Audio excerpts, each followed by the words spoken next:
Gros suspense en Allemagne aussi. Demain, ce sont les élections législatives, celles qui désigneront le successeur d'Angela Merkel. La chancelière à la tête du pays depuis 16 ans a participé à un dernier meeting aujourd'hui à Aix-la-Chapelle pour soutenir son dauphin Armin Laschet.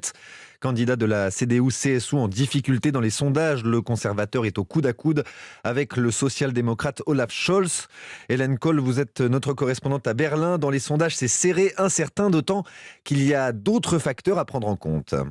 Oui, avec 40% d'indécis encore au milieu de cette semaine et 40% des électeurs qui, eux, ont choisi de voter par correspondance à l'avance et qui ne sont pas pris en compte dans les sondages. Autant vous dire que personne, mais vraiment personne ici n'est capable de prédire le rapport de force qui sortira des urnes demain soir.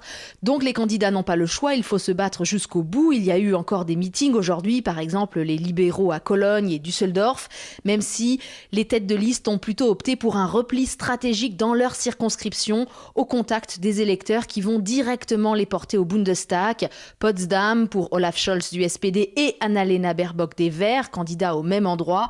Et Aix-la-Chapelle, non loin de la frontière belge, pour Armin Laschet. C'est sa ville natale. D'après son biographe, il serait même un lointain descendant de Charlemagne. Et ce matin, faute d'empereur, il a quand même pu compter sur le soutien précieux de la chancelière qui a fait avec lui une déambulation dans le centre-ville et elle a fait un petit discours. Angela Merkel ne voulait pas s'engager autant dans cette campagne, mais la situation est tellement serrée, tellement inédite qu'elle a fait plusieurs meetings avec Laschet, qu'elle présente comme son dauphin naturel, même si, il faut bien le dire, dans le style, c'est plutôt Olaf Scholz du SPD qui lui ressemble. Merci Hélène Kohl, correspondante d'Europe 1 à Berlin.